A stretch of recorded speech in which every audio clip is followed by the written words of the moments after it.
Next, we have COVID-19 reopening update report. Dr. Patel.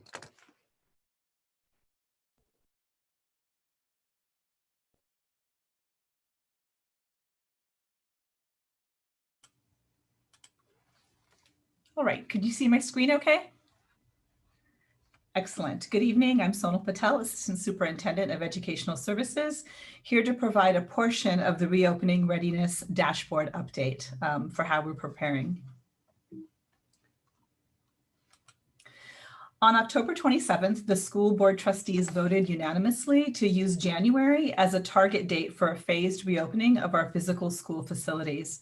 Dr. Mike McLaughlin, superintendent, emphasized that this date would be tentative, a target, in order to remain responsive and fluid to our preparation progress, the needs of our students and families and staff, the status of which you'll hear more about in this presentation.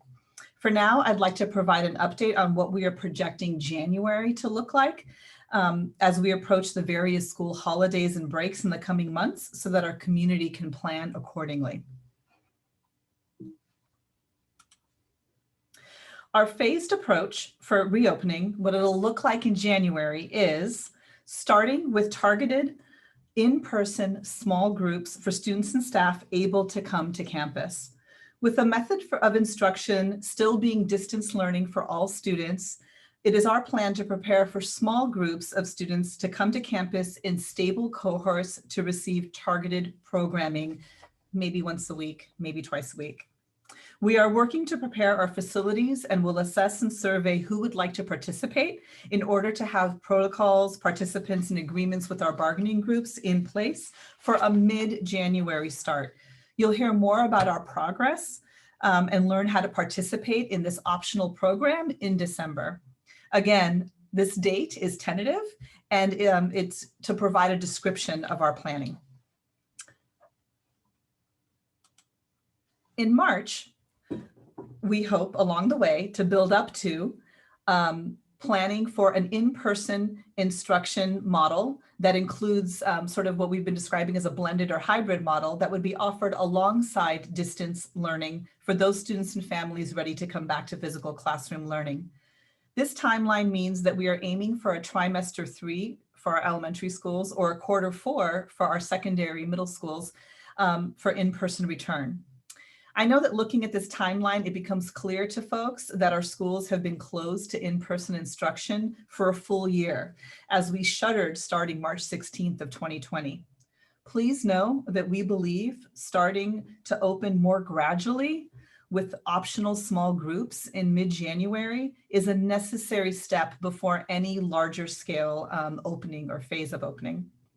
We believe that by taking this phased approach, it'll help us keep an eye on the concerning upticks in COVID-19 cases that we have all been seeing, while also letting us slowly onboard students and staff who are able to come to campus beforehand. We also believe it'll allow us to build upon the success and learning from our current in-person programming and events that are happening already in San Leandro Unified. For example, our enrollment office has been enrolling students and families in person for many, many months now. Our SLHS athletic programs, as you heard, are engaging in on-campus conditioning and workouts. Our after-school ACES program, though open in a smaller format at just 3 of our elementary schools, is a model for us to look at. And some of our special education staff are about to begin one-on-one in-person assessments where virtual assessments are not recommended for students with IEPs or those in the process of wanting to be identified for an IEP.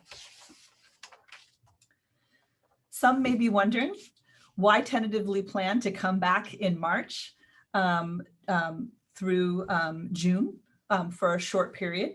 While we don't know the impact of COVID-19, and what impact it'll have on the start of the 2020-2021 school year, we do know that it will have an impact. So building back slowly, optimizing our outdoor spaces this spring can help us prepare for continued potential in-person learning in the summer and in the fall for 2021.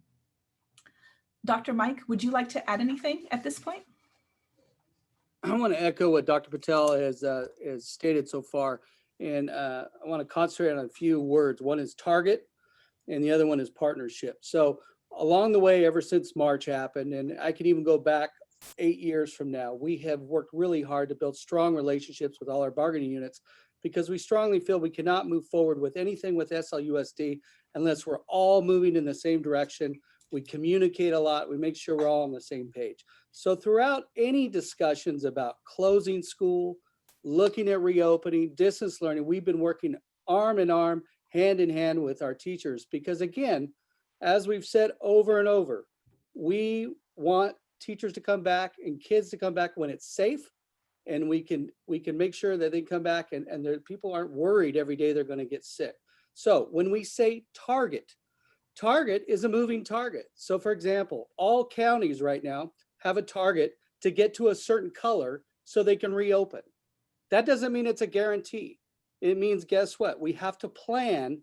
The counties have to plan. So when they do get to those colors, they're prepared to reopen as usual. So as a district office, as superintendent, as a partnership with all our unions, we have to continually keep working together on what will it look like if we can reopen. A week ago, we were told by Alameda Health that guess what? We're in the right color. It's time to reopen. You can reopen all the way from TK to high school. Okay, well, we got to start planning. We got to start thinking about it. We got to be optimists, even though we see things out there and where the COVID numbers going, we have to think positive. So we started planning with our partners, the SLTA, and to get some of that, that planning going, we had to start with how many people are wanting to come back now. So that's why we had to set a target date because we can't get any of that information until we set a target date. After we looked at the data, and now as you see the COVID numbers rising, it's time for us, just because we have an update tonight, to pivot and say, guess what? A hard date on January 4th doesn't work. Okay, we need to watch things. We need to get through cold and flu season. We need to see how these numbers go. We need to see where a vaccine's going, all these things. And we've said that all along. We will not bring people back if they feel like they're unsafe. Okay, because we care about our teachers. We care about all our staff members, our support staff, our people doing food service, maintenance, our administrators, our leaders, everybody. We want everybody to be around for the future because we're doing good things here in Stanley. We want to keep going. So I just want to make it clear that guess what? When you see a timeline like Dr. Patel put out here, we have to put some targets out, okay? Because we do have some parents that want their kids coming back, and we owe it to them that we plan on what can we do here in San Leandro to get some in-person instruction. I'm pleased you don't know how pleased I am to see our athletes get outside the home, do some conditioning, get their minds off some of these things. This is a heavy lift for some of our youth, and they need to get busy doing other things. And can we do that safely? And we are doing that, okay? So as we move forward, you will see these updates. You will see this planning. And guess what? Remember, when we're doing this and we're putting out these updates, we're not making them in a vacuum. Okay, the school board, myself, cabinet, everybody is working in partnership with all staff members to make sure that when we're ready to open, it's safe and we're all on the same page. So you're going to see this change. Okay, today Contra Costa went back up to the red. Okay, so they'll be shutting things down. I could see Alameda moving in that direction soon. Okay, so even though we think it's going there, doesn't mean we stop planning. We still have to keep planning and organizing, preparing, because we owe that to our parents and we owe that to our staff to be prepared and ready to go. So I want to thank everybody out there, the whole community. This is tough, but again, I've said it before, I really appreciate you having understanding and flexibility because this is a moving target. Okay, and I'm hoping, I'm optimistic that things are going to get better. So we can prepare to see some of our kids, but if it doesn't, we're also prepared to keep going with distance learning. So again, thank you, Dr. Patel. And I think you will see with Rocky Medeiros' report from our dashboard that you'll see that we're also making progress on making sure we have all the PPE and all the other safety factors in place. So if we do start to look at options of bringing in person, whether it's in person or hybrid, we are ready and we're as safe as we can be to reopen. So with that, I'll hand it back to Dr. Patel. Thank you. Thank you, Dr. Mike. And as Dr. Mike mentioned, Distance learning will continue to be the form of instruction that you can expect when you return back from winter break in January, and it will continue all the way till June as always being an option for students and families throughout all phases that we go through. And speaking of distance learning, I do want to take a moment to extend a big thank you on behalf of the district for all the labor of love, expertise, and innovation that our teachers and support staff are bringing as they engage our students and our families and are just, doing their best to bring quality and care into distance learning. Thank you so much for forging ahead in difficult times and continuing to amaze us and surprise us with the breakthroughs that you're having. We appreciate you. And to families and students out there, thank you for your engagement, your partnership, your perseverance during a monumentally difficult time. We appreciate your commitment to keep learning, and we continue to be inspired by you as well. Now, with updates on preparations for phased reopening that we will be planning for, both the small group in-person instruction and a blended model. We have Rocky Medeiros, our Director of Safety and Emergency Preparedness and member of the COVID-19 response team, here to give you an update. Thank you, Go ahead, Sonal. Rocky. Can we move to the next slide, please? Thank you. Good evening, Board of Trustees. It is a pleasure to appear before you and provide an update on the district's COVID-19 reopening readiness dashboard. This matrix was previously introduced to you as a mechanism for tracking our accomplishments related to addressing the requirements surrounding COVID-19 as they relate to our preparedness to reopen the district. Just to recap, the dashboard is divided into 5 sections that collectively encompass the core areas that need to be addressed to safely bring students and staff back to our campuses. Under each core area are subsections that address specific actions that must be completed per guidelines established by the Centers for Disease Control, California Department of Public Health, California Department of Education, Alameda County Public Health Department, and the Alameda County Office of Education. Collectively, these requirements have been compiled into a document entitled COVID-19 School Guidance. To give you an idea of the monumental task that it takes to complete the planning process for reopening, we are now on the 17th revision of the COVID-19 School Guidance document. You heard me correctly, 17th revision. To assist you in tracking our progress, we have highlighted in yellow under each corresponding subsection the percentage increase toward completion of that item from our last presentation. If I can direct your attention to the first category on our reopening dashboard, under this first section entitled Facilities, under the category of MERV 13 air filters, we are in process of getting them installed throughout the district. A MERV 13 air filter is a high-grade air filter placed on heating and ventilation systems to better filter out particulate matter and provide cleaner air to breathe inside buildings. We are now at 80% completion under that category. Under sanitizer dispensers mounted in classrooms, these items have been on back order for some time now and are slowly coming in. Installation is occurring at our elementary schools, and we are now at a 30% completion rating for that category. Under health protocol signage, we have purchased professionally designed COVID-19 related signage that covers everything from washing your hands to wearing a face mask. Jefferson Elementary has been selected as our prototype for signage installation. We are now building a template for signage installation at the rest of our schools to ensure uniformity is maintained. We are now at 30% completion in that category. Lastly, under the category 1 is the section entitled Spacing Direction Markers. This category is specific to the 6-foot physical distancing requirement established by the Alameda County Public Health Department. We have placed directional markers, both commercially purchased and staff generated, at all campuses where we have extracurricular activities occurring, such as ACES, Champions, Fall Sports Conditioning Program, and any other in-person services or events such as library services, picture day, and material distribution. We are now at 30% completion in this area as well. To give you a better understanding of the types of signs that are being installed, this slide shows the various signage and markings that we are using throughout our school district. So you can see that we have them in multiple languages. We're placing them in key areas throughout our facility to ensure that they are visible throughout the day for our students and staff as well. Next slide, please. Under section 2, health practices, you can see that we have completed all components of this section.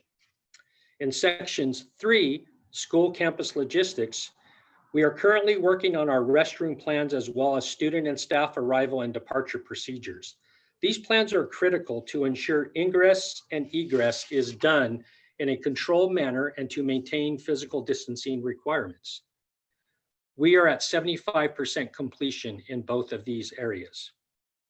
Under the topic of ACOE, we are currently also building out recess plans for our schools to ensure equal access at all grade levels. A major component of this plan is determining the numbers of students and staff at each campus, as well as the duration of in-person instruction that will occur each day. We are currently at 15% completion under this category. Under the heading ACOE Approved Reopening Plan, this plan is currently under development and is ongoing as it requires the completion of all items listed in the readiness dashboard prior to submittal and approval by the Alameda County Office of Education. And lastly, in this section is the site-specific protection plan. Per the Alameda County Public Health Department, every business, including schools, are required to complete and post a site-specific protection plan. Our high school plans have been completed. We will next address the plans at our middle schools and lastly at our elementary schools and ancillary sites. We are at 33% completion in that category. Under section 4, staff, we have been providing training to our staff for COVID-19 staff training. Training has occurred in areas such as cleaning and disinfecting, COVID-19 employee protocol, COVID-19 student protocol, daily health screening processes, managing on-site extracurricular activities such as library services, materials distribution, food services, as well as our fall sports conditioning program, just to mention a few. We are currently at a 75% completion rating in that category. In regards to labor agreements and the employee accommodation process, these components revolve around the ongoing collaboration with our bargaining units, and we are making progress in all areas. The last category under staffing is regular COVID-19 testing for employees, a topic that we have long been discussing. We will be seeking the board's approval for a rider contract with Curative, a COVID-19 testing company, at the next board meeting. The Alameda County Office of Education has already obtained a contract with Curative, and our district will also partner with them for employee testing. We are at 90% completion rating under this category. And under our last category, section 5, entitled Students and Families, we are currently working on our family and student guide to reopening. We are curating information from all areas of our dashboard that we feel will best provide families and students with important information in preparation for in-person instruction. Under the heading Student COVID-19 Safety Videos, as I stated earlier in my presentation about Jefferson Elementary being used as our showcase site, we will be producing safety videos at that location involving students and making sure that we provide useful information on what our campuses will look like upon reopening and what the expectation will be of our students when they return to in-person instruction. And lastly, under the Family Intent to Return heading, we completed a draft document and are currently working with our IT staff on formatting and digitizing the information to make this document readily accessible to our families. All 3 of the remaining categories under section 5, students and families, are all currently under development, and we will have information at our next presentation in regards to our percentage completion of each of those items. As you can see, we have completed a tremendous amount of work, but we still have a lot of work ahead of us. We will continue to work within the framework of the COVID-19 school guidance document to develop a reopening plan and program that provides not only a safe environment for our students and staff, but also maximizes educational opportunities within the district. That concludes my report.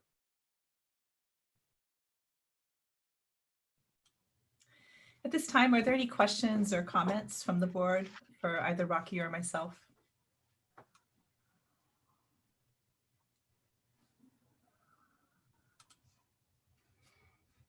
Leo?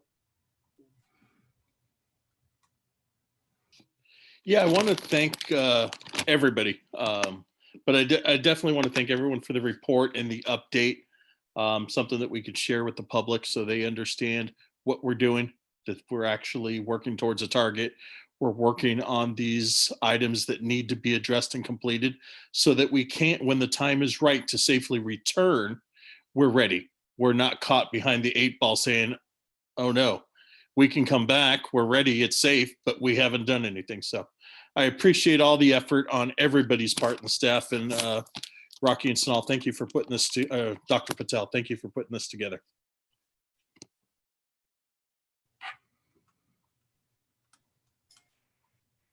Following Leo's, Trustee Sheridan's train of thought, just a quick question. If there were a miracle vaccine, how long would it take to get up and going?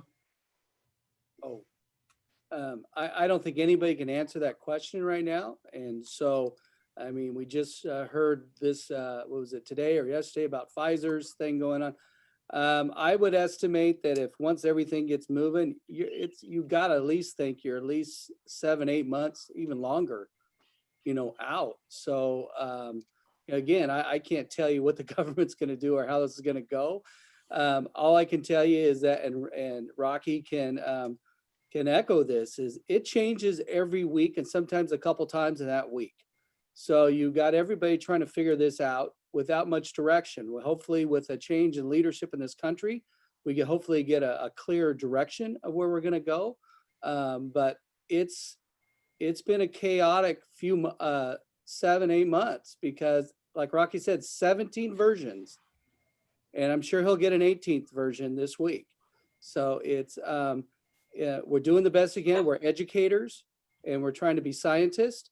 We're trying to be mind readers. We're trying to predict future, and we're doing the best we can. And all we can do is follow the information that's being given to us. And again, that information changes, weekly. And so our goal is, at least we have a team. We're on it. Rocky, every time he gets those changes, has to read through every single thing to see where those changes are. We make the adjustments. We come together and we try to add onto it. But vaccine, I can't give you an answer on that. Well, that being said, it sounds like we're doing the right thing by being proactive and coming up with the plan ahead of time, like Trustee Sheridan said. Yeah. So that's all I wanted to say. Thank you. And until we hear Steve Kornacki tell us when it's coming, I think anybody's going to know. So I watch MSNBC. Maybe he'll tell us when the vaccine's coming. So anyways, I appreciate everybody's work, the team. I appreciate our partners, SLTA. I know they're nervous. Everybody has questions. I appreciate our classified, our Teamsters trades. We're all in this together, and our poor parents are out there just waiting, and so we will keep communicating as quick as we can, as effective as we can. But like I said, I still want to say it's going to change. Okay. And I don't want us to get in a place where we're all pointing fingers. We're all in this together. We're all in this together. And we got to do the best we can to take care of ourselves. And when we're ready to return, we will return. Trust me. I want my kid back in school. Trust me. We want him back, but he will not go back until it's safe. So again, I thank everybody for their patience and empathy, and we'll keep moving on. Okay. We'll keep moving on, and you'll see another update. Parents, staff, keep looking at our dashboard on the website because it'll be updated weekly. Even though if we don't have a board member, you can see where we're at. And again, call us if you have concerns. We'll help you out. So, Trustee Aguilar. Yeah, I just wanted to ditto the appreciation and the thank you. I mean, you hear it every meeting because you do all of the really arduous work behind the scenes. And I wanted to point out to the board and community that another piece of that work is coming to us today in the form of board policy 0470, the COVID-19 mitigation plan, which is really comprehensive, and it's going to help provide some internal direction and set some standards as we move into continuing this discussion on development. So I just wanted to set that as an appreciation piece too, and that this conversation is definitely not over for tonight. Thank you. Trustee Gonzalez. Yeah, this question may actually be for Kevin, Dr. Collins. I know that the signage by itself is really expensive, and you know, all of those things I was checking off going, that's expensive, that's expensive, that's expensive. Are we taking any money from our general fund to cover these, or did the money we got cover them, or how is that working as far as the budget for these items? Yeah, that's a good question. So we were fortunate to get some COVID funding in the spring from the state that we were able to purchase our initial personal protective equipment with. And at this point, we have the learning loss mitigation dollars that we've been using for the majority of like our MERV 13 filters, which was probably the biggest purchase in addition to the other, the disinfectant sprayers for the school sites, and additional masks and gowns and signage and whatnot. So when the state updated the law to allow for PPE purchase using learning loss mitigation, we really got lucky with that. And at this point, it has not hit our general fund at all. Thank you. Anyone else? Okay, I'd like to express my appreciation to all that have put effort into this. Working for a school district, I know how monumental this task is, and I appreciate all the effort that's gone into it. I think you're doing a great job. Thank you, Dr. Patel, for your presentation, and Rocky also, great job on the presentation. It was very informative, so thank you so much. Thank you.